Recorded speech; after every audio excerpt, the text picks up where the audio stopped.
देखो कोई भी शहर स्मार्ट ਤਾਂ ਹੀ ਹੋ ਸਕਦਾ ਜਦ ਤੱਕ ਉਹਦੀਆਂ ਬੇਸਿਕ এনवायरमेंटल ਹੈਲਥ ਕੰਸਰਨਸ ਦਾ ਅਸੀਂ ਧਿਆਨ ਰੱਖਦੇ ਹਾਂ। ਉਸ ਤੋਂ ਬਾਅਦ ਹੀ ਸਮਾਰਟਨੈਸ ਜਿਹੜੀ ਹੈ ਉਹਦੀ ਕੋਈ ਮੰਨੀ ਜਾ ਸਕਦੀ ਹੈ।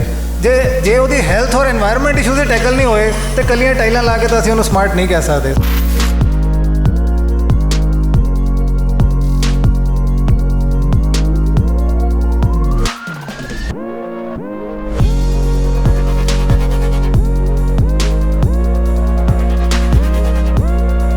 जब कि पूरे लुधियाने ਦੇ ਵਿੱਚ ਮਲਬੇ ਦੇ ਢੇਰ ਲੱਗੇ ਨੇ ਤੇ ਜਿਹੜੀ ਇਹ ਗੱਲ ਕਰ ਰਹੇ ਨੇ ਕਿ ਜਗ੍ਹਾ ਅਸੀਂ ਮਾਰਕ ਕਰਤੀਆਂ ਉਹਦੇ ਬਾਰੇ ਆਮ ਨਾਗਰਿਕ ਨੂੰ ਜਾਂ ਜਿਹੜੇ ਮਲਬਾ ਸੁੱਟ ਰਹੇ ਬੰਦੇ ਆ ਉਹਨਾਂ ਨੂੰ ਕੁਝ ਵੀ ਨਹੀਂ ਪਤਾ।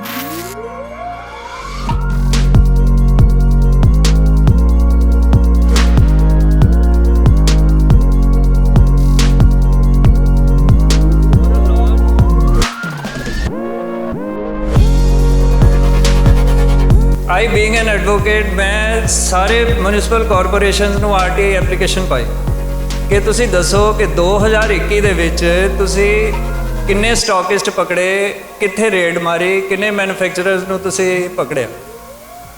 ਕਿਸੇ म्यूनसिपल कॉरपोरेशन ਨੇ ਰਿਪਲਾਈ ਨਹੀਂ ਦਿੱਤਾ।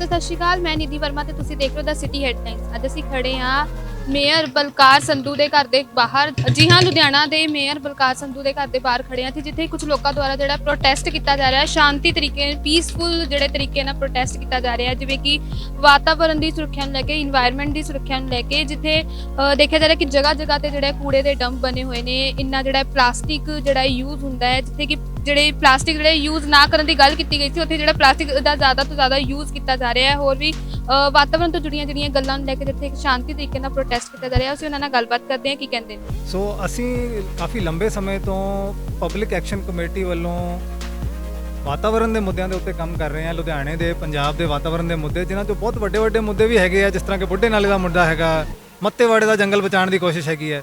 ਉਸੇ ਸਿਲਸਿਲੇ ਦੇ ਵਿੱਚ ਇੱਕ ਹੋਰ ਮੁੱਦਾ ਹੈਗਾ ਕਿ ਸਾਰੇ ਲੁਧਿਆਣੇ ਦੀ ਸੋਲਿਡ ਵੇਸਟ ਮੈਨੇਜਮੈਂਟ ਜਿਹੜੀ ਆ ਉਹ ਬਿਲਕੁਲ ਇੱਕ ਤਰ੍ਹਾਂ ਦੀ ਸ਼ੈਂਬਲਸ ਦੇ ਵਿੱਚ, ਜਿਵੇਂ ਅੰਗਰੇਜ਼ੀ 'ਚ ਕਹਿੰਦੇ ਆ, ਬਿਲਕੁਲ ਬੁਰਾ ਹਾਲ ਆ ਉਹਦਾ। ਤੇ ਸੋਲਿਡ ਵੇਸਟ ਮੈਨੇਜਮੈਂਟ ਦਾ ਜੇ ਬੁਰਾ ਹਾਲ ਹੋਏਗਾ ਤਾਂ ਉਹ ਵੀ ਵਾਤਾਵਰਣ ਦਾ ਬਹੁਤ ਨੁਕਸਾਨ ਕਰਦੀ ਹੈ। ਉਹਦੇ ਆਂਢ ਗੁਆਂਢ ਰਹਿਣ ਵਾਲੇ ਲੋਕਾਂ ਦੇ ਘਰਾਂ ਦੇ ਵਿੱਚ ਮੱਖੀਆਂ, ਮੱਛਰ, ਡਿਜ਼ੀਜ਼। ਤੇ ਅਸੀਂ ਫਿਰ ਮਿਊਨਿਸਪਲ ਕਾਰਪੋਰੇਸ਼ਨ ਜਿਹੜੀ ਹੈਗੀ ਆ ਉਹਨੂੰ ਕਾਹਦੇ ਵਾਸਤੇ ਰੱਖਿਆ ਹੋਇਆ? ਮਤਲਬ ਅਸੀਂ ਸਾਡੇ ਟੈਕਸ ਪੇਅਰ ਦੇ ਪੈਸੇ ਨਾਲ ਉਹਦੀਆਂ ਸੈਲਰੀਆਂ ਦਿੱਤੀਆਂ ਜਾਂਦੀਆਂ, ਸਾਡੇ ਪੈਸੇ ਨਾਲ ਮਿਊਨਿਸਪਲ ਕਾਰਪੋਰੇਸ਼ਨ ਚੱਲਦੀ ਹੈ, ਜਿਹਦਾ ਇਹ ਕੰਮ ਹੈ ਕਿ ਗੰਦਗੀ ਸਾਫ਼ ਕਰਨਾ, ਸਾਰੇ ਸ਼ਹਿਰ ਦੀ ਰੱਖ ਰਖਾਵ ਕਰਨਾ। ਤੇ ਅਸੀਂ ਜਦੋਂ ਦੇਖਿਆ ਕਿ ਪਿਛਲੇ 1.5 ਮਹੀਨੇ ਤੋਂ ਸਾਡੇ ਇੱਕ ਸੈਲਫੀ ਪੁਆਇੰਟ ਪ੍ਰੋਟੈਸਟ ਨੂੰ ਅਸੀਂ ਜਗ੍ਹਾ ਜਗ੍ਹਾ ਤੇ ਕੀਤਾ, ਬੜੇ ਗਾਰਬੇਜ ਡੰਪਸ ਦੇ ਉੱਤੇ ਕੀਤਾ, ਇਲੀਗਲ ਦੇ ਉੱਤੇ ਕੀਤਾ, ਮੀਡੀਆ 'ਚ ਕਵਰੇਜ ਵੀ ਹੋਈ। ਅਸੀਂ ਫਿਰ ਅਖੀਰ ਕਾਰਪੋਰੇਸ਼ਨ ਦੇ ਬਾਹਰ ਵੀ ਪਿਛਲੇ ਮੰਡੇ ਨੂੰ ਜਿਹੜਾ ਹੈ ਇੱਕ ਪ੍ਰੋਟੈਸਟ ਕੀਤਾ ਕਿ ਚਲੋ ਸ਼ਾਇਦ ਉੱਥੇ ਸੁਣਵਾਈ ਹੋ ਜਾਵੇ, ਪਰ ਉਸ ਤੋਂ ਬਾਅਦ ਵੀ ਸਾਨੂੰ ਕੋਈ ਬਹੁਤਾ ਜ਼ਿਆਦਾ ਅਸਰ ਹੁੰਦਾ ਨਜ਼ਰ ਨਹੀਂ ਆਇਆ। ਤੇ ਅੱਜ ਫਿਰ ਅਸੀਂ ਡਿਸਾਈਡ ਕੀਤਾ ਕਿ ਮੇਅਰ ਸਾਹਿਬ ਦੇ ਘਰ ਦੇ ਬਾਹਰ ਹੀ ਚੱਲਦੇ ਹਾਂ, ਕਿਉਂਕਿ ਸਾਡੇ ਘਰਾਂ ਦੇ ਬਾਹਰ ਗੰਦ ਪਿਆ ਤੇ ਸਾਨੂੰ ਬੜਾ ਤਕਲੀਫ ਹੋ ਰਹੀ ਹੈ। ਤੇ ਅਸੀਂ ਉਹਨਾਂ ਦੇ ਘਰ ਦੇ ਬਾਹਰ ਚੱਲਦੇ ਹਾਂ, ਉਹਨਾਂ ਨੂੰ ਜਾ ਕੇ ਦੱਸਦੇ ਹਾਂ ਵੀ ਤੁਸੀਂ ਆ ਕੇ ਦੇਖੋ ਕਿਸ ਤਰ੍ਹਾਂ ਸਾਡੇ ਘਰ ਦੇ ਬਾਹਰ ਹਾਲਾਤ ਨੇ। ਜਗ੍ਹਾ ਜਗ੍ਹਾ ਤੇ ਤੁਸੀਂ ਜਿਵੇਂ ਦੱਸਿਆ ਕਿ ਗਾਰਬੇਜ ਦੇ ਕੋਲ ਸੈਲਫੀ ਪੁਆਇੰਟ ਬਣਾਏ ਹੈ ਨਾ, ਤੇ ਹੋਰ ਵੀ ਕਈ ਜਗ੍ਹਾ ਹੈ ਜਿੱਥੇ ਕੂੜਾ ਕਾਫੀ ਹੈ। ਜਿਵੇਂ ਅਸੀਂ ਜਲੰਧਰ ਬਾਈਪਾਸ ਦਾ ਏਰੀਆ ਲੈ ਲਈਏ, ਉੱਥੇ ਵੀ ਜਿਹੜਾ ਕਾਫੀ ਕੂੜਾ ਹੈ, ਕਾਫੀ ਲੋਕ ਪਰੇਸ਼ਾਨ ਨੇ। ਇਹਦੇ ਬਾਰੇ ਕੀ ਕਹੋਗੇ? ਉੱਥੇ ਵੀ ਕਿਹਾ ਜਾ ਰਿਹਾ ਕਿ ਇੱਥੇ ਵੀ ਸੈਲਫੀ ਪੁਆਇੰਟ ਬਣਾਉਣੇ ਚਾਹੀਦੇ। ਬਿਲਕੁਲ ਜੀ, ਬਿਲਕੁਲ। ਲੁਧਿਆਣੇ ਦੇ ਵਿੱਚ ਮੇਰਾ ਖਿਆਲ ਹੈ ਘੱਟੋ ਘੱਟ 100 ਇਸ ਤਰ੍ਹਾਂ ਦੇ ਪੁਆਇੰਟਸ ਹੋਣਗੇ ਜਿੱਥੇ ਬਹੁਤ ਜ਼ਿਆਦਾ ਇਲੀਗਲੀ ਕੂੜਾ ਡੰਪ ਕੀਤਾ ਜਾ ਰਿਹਾ। ਹੁਣ ਲੁਧਿਆਣਾ ਕਾਰਪੋਰੇਸ਼ਨ ਨੇ ਪਿੱਛੇ ਜੇ ਕਈ ਲੀਗਲ ਸੈਕੰਡਰੀ ਪੁਆਇੰਟਸ ਜਿਨ੍ਹਾਂ ਨੂੰ ਕਿਹਾ ਜਾਂਦਾ ਗਾਰਬੇਜ ਮੈਨੇਜਮੈਂਟ ਵਾਸਤੇ ਬਣਾਏ, ਪਰ ਉਹਨਾਂ ਦੇ ਜਾ ਕੇ ਦੇਖੋ ਉਹ ਬਿਲਕੁਲ ਸਾਫ਼ ਸੁਥਰੇ ਪਏ ਆ, ਕਚਰਾ ਸਾਰਾ ਬਾਹਰ ਪਿਆ ਹੋਇਆ, ਕਚਰੇ ਦੇ ਪਹਾੜ ਬਣੇ ਪਏ ਆ ਲੁਧਿਆਣੇ ਦੇ ਵਿੱਚ। ਸੈਕੰਡਰੀ ਪੁਆਇੰਟਸ ਤੇ ਵੀ ਬੁਰਾ ਹਾਲ ਹੈ। ਫਿਰ ਇਹਨਾਂ ਦਾ ਲੈਂਡਫਿਲ ਜਿਹੜਾ ਕੱਕੇ ਪਿੰਡ ਦੇ ਵਿੱਚ ਹੈਗਾ ਉੱਥੇ ਵੀ ਬਹੁਤ ਬੁਰਾ ਹਾਲ ਹੈ, ਕਿਉਂਕਿ ਇੱਕ ਸੈਗਰੀਗੇਸ਼ਨ ਔਰ ਜਿਹੜਾ ਪਲਾਂਟ ਲੱਗਣਾ ਸੀਗਾ ਵੀ ਜਿਹਨੇ ਕੂੜੇ ਨੂੰ ਵੱਖਰਾ ਵੱਖਰਾ ਕਰਨਾ ਸੀ, ਡਿਸਪੋਜ਼ ਆਫ ਕਰਨਾ ਸੀ, ਉਹ ਕਦੀ ਲੱਗਿਆ ਹੀ ਨਹੀਂ ਇਹਨਾਂ ਤੋਂ ਜਾਂ ਚੱਲਿਆ ਹੀ ਨਹੀਂ ਇਹਨਾਂ ਤੋਂ। ਸੋ ਪਲਾਂਟ ਵੀ ਨਹੀਂ ਚੱਲਿਆ। ਸੋ ਓਵਰਆਲ ਇਹਨਾਂ ਦੇ ਜਿੰਨੇ ਟਰੱਕਸ ਚੱਲਦੇ ਆ, ਟਿੱਪਰਸ ਚੱਲਦੇ ਆ, ਉਹਨਾਂ ਦੇ GPS ਲੱਗਣੇ ਸੀਗੇ ਵੀ ਸਮਾਰਟ ਸਿਟੀ ਦੇ ਵਿੱਚ ਵੀ ਉਹ ਕਿੱਥੇ ਘੁੰਮ ਰਹੇ ਆ, ਕਿੰਨੀ ਐਫੀਸ਼ੀਐਂਸੀ ਹੈ, ਕਿੰਨਾ ਕੰਮ ਕਰ ਰਹੇ ਆ। ਕੁਝ ਨਹੀਂ ਹੋਇਆ। ਇਹ ਸਾਰਾ ਜ਼ੋਰ ਕਿਉਂ ਦੂਜੀਆਂ ਕੰਮਾਂ ਤੇ, ਟਾਈਲਾਂ ਲਗਾਉਣ ਵਰਗੇ ਕੰਮਾਂ ਤੇ ਅਸੀਂ ਕਿਉਂ ਆਪਣਾ ਪੈਸਾ ਵੇਸਟ ਕਰੀ ਜਾ ਰਹੇ ਹਾਂ, ਜਿਹੜੀਆਂ ਬੇਸਿਕ ਨੈਸੈਸਿਟੀਜ਼ ਹੈਗੀਆਂ। ਦੇਖੋ ਕੋਈ ਵੀ ਸ਼ਹਿਰ ਸਮਾਰਟ ਤਾਂ ਹੀ ਹੋ ਸਕਦਾ ਜਦ ਤੱਕ ਉਹਦੀਆਂ ਬੇਸਿਕ এনवायरमेंटल ਹੈਲਥ ਕੰਸਰਨਸ ਦਾ ਅਸੀਂ ਧਿਆਨ ਰੱਖਦੇ ਹਾਂ। ਉਸ ਤੋਂ ਬਾਅਦ ਹੀ ਸਮਾਰਟਨੈਸ ਜਿਹੜੀ ਹੈ ਉਹਦੀ ਕੋਈ ਮੰਨੀ ਜਾ ਸਕਦੀ ਹੈ। ਜੇ ਉਹਦੀ ਹੈਲਥ ਔਰ এনवायरमेंट ਇਸ਼ੂਜ਼ ਟੈਕਲ ਨਹੀਂ ਹੋਏ ਤੇ ਕੱਲੀਆਂ ਟਾਈਲਾਂ ਲਾ ਕੇ ਤਾਂ ਅਸੀਂ ਉਹਨੂੰ ਸਮਾਰਟ ਨਹੀਂ ਕਹਿ ਸਕਦੇ। ਸੋ ਇਹ ਜਿੰਨੇ ਤੋਂ ਅਸੀਂ ਪੁਆਇੰਟ ਕਹੇ ਆ ਬਿਲਕੁਲ ਠੀਕ ਹੈ। ਬੁੱਢੇ ਨਾਲੇ ਦੇ ਨਾਲ ਬੜੇ ਸਾਰੇ ਪੁਆਇੰਟ ਨੇ ਜਿੱਥੇ ਗਾਰਬੇਜ ਹੀ ਗਾਰਬੇਜ ਹੈ, ਕੂੜਾ ਹੀ ਕੂੜਾ ਹੈ। ਉਹਦੇ ਵਿੱਚ ਪਲਾਸਟਿਕ ਦਾ ਵੀ ਕੂੜਾ ਹੈਗਾ ਜਿਹੜਾ ਕਿ ਬੈਂਡ ਹੈ ਪੂਰੇ ਸ਼ਹਿਰ ਦੇ ਵਿੱਚ। ਸੈਗਰੀਗੇਸ਼ਨ ਦੀ ਗੱਲ ਹੋਈ ਹੈ, ਬੜੇ ਸਾਲ ਹੁੰਦੀ ਰਹੀ ਹੈ, ਪ੍ਰੈਕਟੀਕਲੀ ਕੁਝ ਵੀ ਨਹੀਂ ਹੋਇਆ। ਤੇ ਉਹ ਪ੍ਰੈਕਟੀਕਲੀ ਜਿਹੜੀਆਂ ਗੱਲਾਂ ਹੈਗੀਆਂ ਉਹਨਾਂ ਨੂੰ ਠੀਕ ਕਰਨ ਵਾਸਤੇ ਸਾਡਾ ਅੱਜ ਦਾ ਇਹ ਪ੍ਰੋਟੈਸਟ ਹੈ। ਮੇਅਰ ਸਾਹਿਬ ਦੇ ਘਰ ਦੇ ਬਾਹਰ ਖੜੇ ਆ ਕਿ ਸਰ 4 ਸਾਲ ਤੁਹਾਨੂੰ ਹੋ ਗਏ, ਕੋਈ ਲੁਧਿਆਣੇ ਦਾ ਸੁਧਾਰ ਨਹੀਂ ਹੋਇਆ, ਲੁਧਿਆਣਾ ਥੱਲੇ ਜਾ ਰਿਹਾ ਹੈ। ਆ ਮੇਰੇ ਕੋਲ ਹੱਥ ਵਿੱਚ ਪੋਸਟਰ ਵੀ ਹੈ, ਜੇ ਕਰ ਸਕਦੇ ਹੋ ਕਰ ਲਓ, ਨਹੀਂ ਕਰ ਸਕਦੇ ਤਾਂ ਛੱਡ ਦਿਓ। ਕੋਈ ਐਡੀ ਕੋਈ ਜ਼ਰੂਰੀ ਥੋੜੀ ਹੈ ਕਿ ਮੇਅਰ ਬਣਨਾ ਕੋਈ ਐਡਾ ਜ਼ਰੂਰੀ ਕੰਮ ਨਹੀਂ ਹੈ। ਕਿਸੇ ਹੋਰ ਨੂੰ ਮੌਕਾ ਦੇ ਦਿਓ, ਸ਼ਾਇਦ ਹੋ ਸਕਦਾ ਕੋਈ ਚੰਗਾ ਬੰਦਾ ਆ ਜਾਏ। ਮੈਮ ਉਮੀਦ ਤਾਂ ਹੈ ਪੂਰੀ ਕੀ ਕੰਮ ਹੋਣਾ ਚਾਹੀਦਾ ਹੈ, ਕਿਉਂਕਿ ਇਹ ਸਾਡੇ ਚੁਣੇ ਹੋਏ ਨੁਮਾਇੰਦੇ ਨੇ। ਤੇ ਗੱਲ ਇਹ ਹੈਗੀ ਕਿ ਆਪਾਂ ਹਰ ਸੰਡੇ ਨੂੰ ਕਿਤੇ ਨਾ ਕਿਤੇ ਕੋਈ ਜਿੱਥੇ ਵੀ ਕੂੜੇ ਵਾਲਾ ਡੰਪ ਲੱਗਾ ਹੋਇਆ ਉੱਥੇ ਪ੍ਰੋਟੈਸਟ ਕਰਦੇ ਆ। ਮੌਕੇ ਤੇ ਕਾਰਵਾਈ ਜ਼ਰੂਰ ਹੁੰਦੀ ਹੈ, ਪਰ ਤੁਸੀਂ ਅਗਲੇ ਸੰਡੇ ਦੁਬਾਰਾ ਉੱਥੇ ਜਾ ਕੇ ਦੇਖੋ ਤਾਂ ਕੂੜੇ ਦਾ ਢੇਰ ਉਵੇਂ ਦਾ ਉਵੇਂ ਹੀ ਲੱਗਿਆ ਹੋਇਆ ਹੈ। For example more town C block ਦੇ ਵਿੱਚ ਅਸੀਂ ਪਿਛਲੇ ਸੰਡੇ ਪ੍ਰੋਟੈਸਟ ਕੀਤਾ ਸੀਗਾ, ਠੀਕ ਹੈ ਜੀ। ਤੇ ਜੋਨ ਡੀ ਦੇ ਬਾਹਰ ਵੀ ਧਰਨਾ ਲਗਾਇਆ ਸੀਗਾ, ਉੱਥੋਂ ਕੂੜੇ ਦਾ ਡੰਪ ਜ਼ਰੂਰ ਹਟਾਇਆ ਗਿਆ, ਬਟ ਤੁਸੀਂ ਜਾ ਕੇ ਦੇਖੋ ਉੱਥੇ ਕੂੜੇ ਦੇ ਰੇੜੀਆਂ ਹੋਰ ਭਰ ਕੇ ਆ ਰਹੀਆਂ, ਉੱਥੇ ਸੁੱਟ ਰਹੇ ਨੇ ਲਗਾਤਾਰ। ਸਿੰਗਲ ਯੂਜ਼ ਪਲਾਸਟਿਕ ਵੀ ਬੈਨ ਹੈਗਾ, ਉਹ ਵੀ ਉੱਥੇ ਲਗਾਤਾਰ ਸੁੱਟਿਆ ਜਾ ਰਿਹਾ ਹੈ, ਨਾ ਮਾਰਕੀਟ ਦੇ ਵਿੱਚ ਵਿਕ ਰਿਹਾ, ਖੁੱਲ੍ਹੇਆਮ ਵਿਕ ਰਿਹਾ। ਜਦ ਤੱਕ ਪਿੱਛੋਂ ਬੈਨ ਨਹੀਂ ਹੋਏਗਾ, ਪੂਰਾ ਬੰਦ ਨਹੀਂ ਹੋਏਗਾ, ਤਦ ਤੱਕ ਇਹਦਾ ਸੋਲੂਸ਼ਨ ਮੈਨੂੰ ਨਹੀਂ ਲੱਗਦਾ ਕੋਈ ਹੋਏਗਾ। ਮੇਅਰ ਸਾਹਿਬ ਨੂੰ ਚਾਹੀਦਾ ਕਿ ਆਪਣੇ ਕੌਂਸਲਰ ਸਾਹਿਬ ਨੂੰ ਕਰਨ ਕਿ ਇਹ ਆਪਣੀ ਜ਼ਿੰਮੇਵਾਰੀਆਂ ਪੂਰੀ ਚੰਗੇ ਤਰੀਕੇ ਨਾਲ ਨਿਭਾਉਣ। ਬਿਲਕੁਲ ਸਰ, ਜੇ ਅਸੀਂ ਪਲਾਸਟਿਕ ਵੇਸਟ ਦੀ ਗੱਲ ਕਰ ਰਹੇ ਹਾਂ ਤੇ ਪਲਾਸਟਿਕ ਜਿਹੜਾ ਬੈਨ ਹੈ ਤੇ ਹੁਣ ਜਿਹੜੇ ਪਲਾਸਟਿਕ ਦੇ ਲਿਫਾਫੇ ਜਿਹੜੇ ਮਿਲ ਰਹੇ ਨੇ ਉਹ ਵੀ ਬੰਦ ਕੀਤੇ, ਪਰ ਜਿਹੜੇ ਉਹ ਹਜੇ ਵੀ ਮਿਲ ਰਹੇ ਨੇ, ਇਹਦੇ ਬਾਰੇ ਕੀ ਕਹੋ? ये तो सप्लाई बंद करनी पड़ेगी। अभी एक सज्जन एक सामने खड़े हैं, वो ये कह रहे थे कि हम जाते हैं खरीद के सामान लाते हैं और प्लास्टिक के पैकेट में मिलता है तो लेके आते हैं, हमको रजिस्टर करना चाहिए। होना ये चाहिए कि जहाँ सप्लाई है, जहाँ प्लास्टिक बन रहा है वो बंद होना चाहिए, जो इसके ट्रेडर्स हैं वो बंद होने चाहिए। तो सप्लाई पॉइंट को बंद करना पड़ेगा। और सबसे दिक्कत की बात यह है कि गवर्नमेंट के जितने भी डिपार्टमेंट्स हैं, चाहे इलेक्टेड सेलेक्टेड रिप्रेजेंटेटिव्स हैं, ब्यूरोक्रेट्स हैं, सब कोई का ध्यान इस पे जाता है कि हम क्या आज काम करेंगे कि उसमें कुछ कमाई हो। जैसे मान लो सड़क के किनारे टाइल्स लगी हुई हैं, इसको उखड़वा के नई लगवा देंगे, टाइल खरीदी जाएगी, उसमें कॉन्ट्रैक्ट होगा, टेंडर होगा, पैसा उसमें कमीशन आएगा, वो काम करवा देंगे। सड़क नई बनवा देंगे, काम होगा, अमाउंट खर्चा होगा, उसमें कमाई होगी। अब प्लास्टिक बैन होता है तो उनको कोई कमाई तो होगी नहीं इसमें, या स्वीपर अपना काम ठीक से कर रहे हैं कि नहीं कर रहे हैं, उसमें उनको कमाई होनी नहीं है। अभी एक कमाई का बहुत बड़ा जरिया है बुढ़ा दरिया। यहाँ का जो डाइंग इंडस्ट्री है, तो डाइंग इंडस्ट्री का मंथली बंधा हुआ है पैसा, और हर डाइंग फैक्ट्री वाला पैसा ईमानदारी से महीने के आखिर में कलेक्ट होता है, पे कर देता है जितना तय है, and that is distributed up to chief minister office. शुरू होता है कारपोरेशन से, पोल्यूशन कंट्रोल बोर्ड के अफसरान से, और सीधे चीफ मिनिस्टर के ऑफिस तक जाता है पैसा। तो वो काम ये लोग करते हैं। हालत ये है कि बुढ़ा दरिया में, बुढ़ा सतलुज का पानी आज पूरे हिंदुस्तान में, पूरी दुनिया में पानी की त्राई त्राई मची हुई, और सतलुज दरिया लुधियाना तक एकदम बढ़िया दरिया आता है, अच्छा मीठा पानी आता है, और लुधियाना से जब आगे बढ़ता है तो जहर का दरिया बन जाता है, और वो दरिया अप टू राजस्थान जा रहा है। किसी को फ़र्क नहीं पड़ता, किसी को ध्यान नहीं है। क्यों? डाइंग इंडस्ट्री, इसका एक ही सलूशन है कि जो पोल्यूटर्स हैं उनको बंद करो। वो बंद नहीं करते क्योंकि हर महीने पैसा आता है पोल्यूटिंग इंडस्ट्री से, चाहे इलेक्ट्रोप्लेटिंग की इंडस्ट्री हो, चाहे जो डेयरीज हैं जो बुढ़ा दरिया के किनारे, चाहे डाइंग है, ये सब पैसा हर महीने देते हैं। इसमें खूब इंटरेस्ट है, सारे अफसरान को इंटरेस्ट है, सारे इलेक्टेड एंड सेलेक्टेड रिप्रेजेंटेटिव्स को इंटरेस्ट है। ये वो काम नहीं बंद होने देंगे। तो सबसे पहले तो इनको सही करना होगा, जो इलेक्टेड सेलेक्टेड रिप्रेजेंटेटिव और ब्यूरोक्रेट्स हैं, कि ये अपना काम करें। सबसे बड़ी आज हमारा जो सिंबॉलिक प्रोटेस्ट है वो इसके लिए है कि ये लोग जागें, सोए न रहें, काम करें। और जहाँ पर भी पोल्यूशन है, चाहे वो आज देखो तिरपुर में सेम प्रॉब्लम थी 25 साल पहले। जयललिता ने बात होती रही कि करते हैं। जयललिता ने 1 हफ्ते का टाइम दिया इंडस्ट्री को, जिसको फैक्ट्री से जो सामान निकालना हो निकाल लें, और संडे को हम सील कर देंगे। और उन्होंने संडे को सील कर दिया सारी डाइंग इंडस्ट्री। 5 साल फैक्ट्रीज बंद रही, पहाड़ नहीं टूटा। तो वो काम करना होगा यहाँ पर कि जो पोल्यूटिंग इंडस्ट्री है उसको 1 हफ्ते का टाइम देके बंद करना होगा फॉर फ्यू ईयर्स। फिर ये लोग अपना कहीं जाएं, जहाँ जा करके वहाँ पर अपना प्लांट लगावें और अपना ट्रीटमेंट प्लांट लगावें। रूल ये है कि जो भी डिस्चार्ज होगा, चाहे वो सॉलिड वेस्ट हो चाहे लिक्विड वेस्ट हो, उसको रिसाइकिल करें और रीयूज करें। जीरो डिस्चार्ज होना चाहिए, तो उस पर काम कुछ नहीं हो रहा है। बात हो रही है गवर्नमेंट और इंडस्ट्री मिल करके आपस में काम करेंगे, गवर्नमेंट और इंडस्ट्री मिल के अरे गवर्नमेंट जो काम करेगी वो कर ही नहीं सकती। गवर्नमेंट ट्रीटमेंट प्लांट लगाना होगा, कभी ट्रीटमेंट प्लांट रन नहीं कर सकता, क्योंकि गवर्नमेंट जो काम करती है वो होता नहीं, और इंडस्ट्री को भी पता है।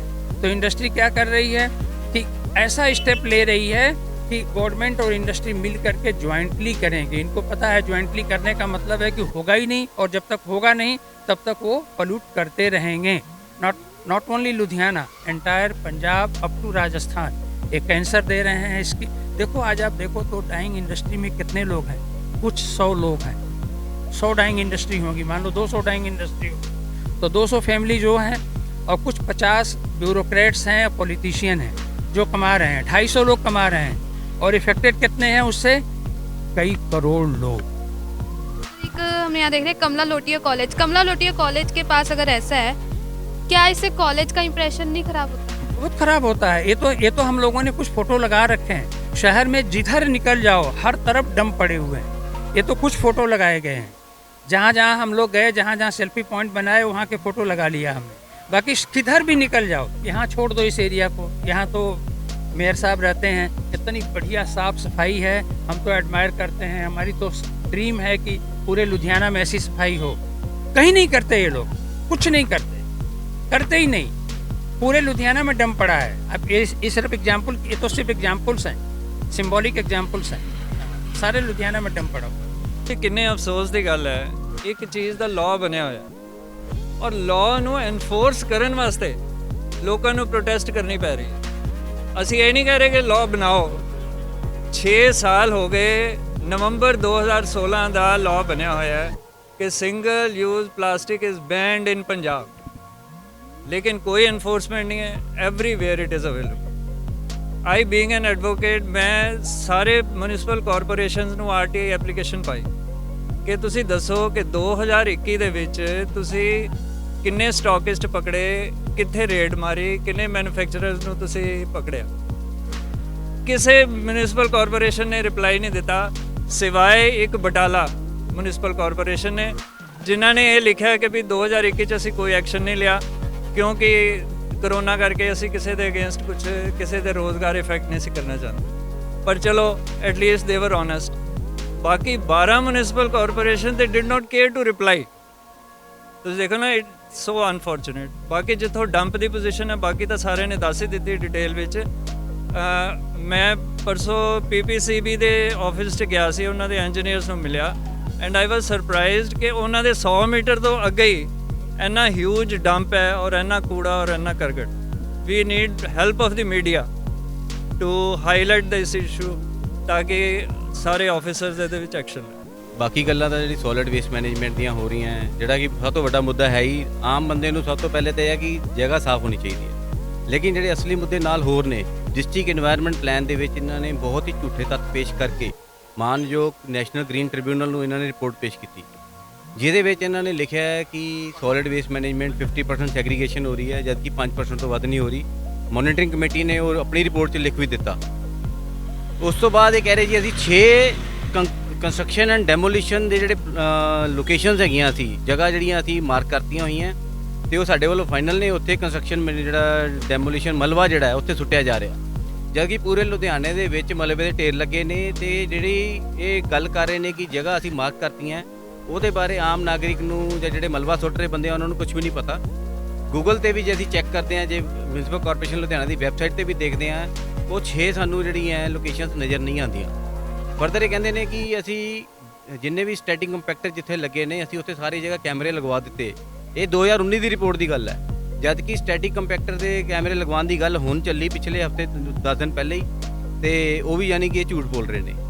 ਫਰਦਰ ਇਹਨਾਂ ਦੇ ਜਿੰਨੇ ਵੀ ਹੋਰ ਕੰਮ ਚੱਲ ਰਹੇ ਨੇ, ਜਿਹੜੀ ਸੜਕਾਂ ਦੀ ਗੱਲ ਆ ਜਾਂਦੀ ਹੈ, ਟੁੱਟੀਆਂ ਪਈਆਂ, ਉਹਦੇ ਤੇ ਕੋਈ ਇਨਵੈਸਟੀਗੇਸ਼ਨ ਨਹੀਂ ਹੈ, ਕੰਟਰੈਕਟਰਸ ਨੂੰ ਕੋਈ ਬਲੈਕ ਲਿਸਟ ਨਹੀਂ ਕੀਤਾ ਜਾ ਰਿਹਾ। ਮਤਲਬ ਆਲਮੋਸਟ ਜਿੰਨੀਆਂ ਵੀ ਇਹਨਾਂ ਨੇ ਗੱਲਾਂ ਡਿਸਟ੍ਰਿਕਟ ਇਨਵਾਇਰਨਮੈਂਟ ਪਲਾਨ 'ਚ ਲਿਖੀਆਂ, ਉਹ ਸਾਰੀਆਂ ਹੀ ਝੂਠ ਨੇ। ਤੇ ਅਸੀਂ ਇਸ ਲਈ ਅੱਜ ਜਿਹੜੀ ਇੱਕ ਕੰਪਲੇਂਟ ਮਾਨਯੋਗ ਸਾਡੇ ਮੁੱਖ ਮੰਤਰੀ ਜਿਹੜੇ ਭਗਵੰਤ ਮਾਨ ਜੀ ਨੇ, ਅਸੀਂ ਉਹਨਾਂ ਨੂੰ ਕੰਪਲੇਂਟ ਪਾਉਣ ਜਾ ਰਹੇ ਹਾਂ ਕਿ ਇਹਨਾਂ ਨੇ ਜਿੰਨੇ ਵੀ ਝੂਠ ਜਿਹੜੇ ਲਿਖੇ ਨੇ, ਕਿਉਂਕਿ ਇਹ ਇੱਕ ਇਨਕਰੈਕਟ ਰਿਕਾਰਡ ਫਰੇਮ ਕਰਨਾ ਹੈ ਤੇ ਲੋਕਾਂ ਨੂੰ ਗੁੰਮਰਾਹ ਕਰਨ ਦਾ ਉਹਨਾਂ ਨੇ ਜੁਰਮ ਕੀਤਾ ਹੈ। ਇਹ ਜਿੰਨੇ ਵੀ ਅਫਸਰ ਨੇ, ਜਿਹੜੇ ਕੰਸਰਨਡ ਆਫੀਸਰ ਨੇ, ਉਹਨਾਂ ਦੇ ਖਿਲਾਫ ਬੰਦੀ ਕਾਰਵਾਈ ਕੀਤੀ ਜਾਵੇ, ਤੇ ਪਲੱਸ ਜਿਹੜੇ ਇਹਨਾਂ ਨੇ ਕੁਝ ਚੀਜ਼ਾਂ ਇਹਨਾਂ ਨੇ ਪ੍ਰੋਕਿਉਰ ਕੀਤੀਆਂ ਜਿੱਦਾਂ ਕਿ ਸਟੈਟਿਕ ਕੰਪੈਕਟਰ ਲੈਣ ਤੋਂ ਬਾਅਦ ਚੱਲੇ ਹੀ ਨਹੀਂ, ਉਹ ਪੂਅਰ ਕੁਆਲਿਟੀ ਦੇ ਨੇ ਤਾਂ ਹੀ ਨਹੀਂ ਚੱਲੇ।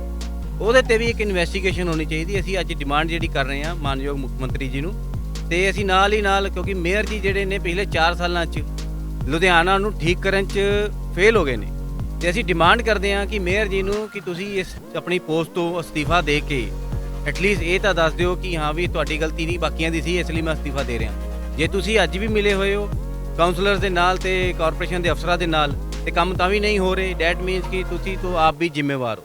ਤੇ ਇਸ ਨਾਲ ਜਿਹੜਾ ਅਸੀਂ ਗੱਲਬਾਤ ਕਰਦੇ ਪਏ ਸੀ ਕਿ ਕਿਸ ਤਰ੍ਹਾਂ ਜਿਹੜਾ ਹੈ ਮੇਅਰ ਦੇ ਘਰ ਦੇ ਬਾਹਰ ਜਿਹੜਾ ਪ੍ਰੋਟੈਸਟ ਕੀਤਾ ਜਾ ਰਿਹਾ ਪੀਸਫੁਲ ਤਰੀਕੇ ਨਾਲ ਹੀ ਕੀਤਾ ਜਾ ਰਿਹਾ ਕਿ ਵਾਤਾਵਰਣ ਦੀ ਸੁਰੱਖਿਆ ਨੂੰ ਲੈ ਕੇ ਜਿਹੜਾ ਹੈ ਗੱਲ ਕਹੀ ਜਾਂਦੀ ਹੈ, ਉਸ ਵੱਲ ਧਿਆਨ ਨਹੀਂ ਦਿੱਤਾ ਜਾ ਰਿਹਾ। ਜਗ੍ਹਾ ਜਗ੍ਹਾ ਤੇ ਜਿਹੜਾ ਹੈ ਕੂੜੇ ਦੇ ਡੰਪ ਨੇ, ਚਾਹੇ ਜਵਾਰ ਕੈਂਪ ਦੇ ਬਾਹਰ ਲੈ ਲਈਏ, ਚਾਹੇ ਕਮਰਾ ਲੋਟੀਆ ਕਾਲਜ ਦੇ ਬਾਹਰ ਜਿਹੜਾ ਹੈ ਕੂੜੇ ਦਾ ਕਾਫੀ ਡੰਪ ਹੈ। ਇਸ ਨਾਲ ਸ਼ਹਿਰ ਦਾ ਕਿੰਨਾ ਇੰਪ੍ਰੈਸ਼ਨ ਖਰਾਬ ਹੁੰਦਾ ਹੈ। ਤੇ ਇਸ ਤੋਂ ਬਾਅਦ ਜੇ ਅਸੀਂ ਗੱਲ ਕਰੀਏ ਜੇ ਸਮਾਰਟ ਸਿਟੀ ਦੇ ਤਹਿਤ ਲੁਧਿਆਣਾ ਸਮਾਰਟ ਸਿਟੀ ਕਹੀ ਜਾਂਦੀ ਹੈ, ਸਮਾਰਟ ਸਿਟੀ ਦੇ ਤਹਿਤ ਜੇ ਇਸ ਤਰ੍ਹਾਂ ਦੀਆਂ ਚੀਜ਼ਾਂ ਨੇ ਤੇ ਕਿੱਥੋਂ ਦੀ ਇਹ ਸਮਾਰਟ ਸਿਟੀ ਹੈ, ਕਈ ਤਰ੍ਹਾਂ ਦੇ ਜਿਹੜੇ ਸਵਾਲ ਉੱਠਦੇ ਨੇ ਤੇ ਜਿਸ ਕਾਰਨ ਜਿਹੜੇ ਹੈ ਇੱਥੇ ਪ੍ਰੋਟੈਸਟ ਕੀਤਾ ਜਾ ਰਿਹਾ ਲੋਕਾਂ ਦੁਆਰਾ। ਇਸ ਬਾਰੇ ਤੁਹਾਡੀ ਕੀ ਰਾਏ ਹੈ? ਤੁਸੀਂ ਵੀ ਸਾਡੇ ਨਾਲ ਜੁੜੇ ਰਹੀਓ ਤੇ ਇਸੇ ਨਾਲ ਦੇਖਦੇ ਰਹੋ ਦਾ ਸਿਟੀ ਹੈਡਲਾਈਨਸ। ਕੈਮਰਾਮੈਨ ਕਰਨ ਦੇ ਨਾਲ ਮੈਂ ਨਿਧੀ ਵਰਮਾ।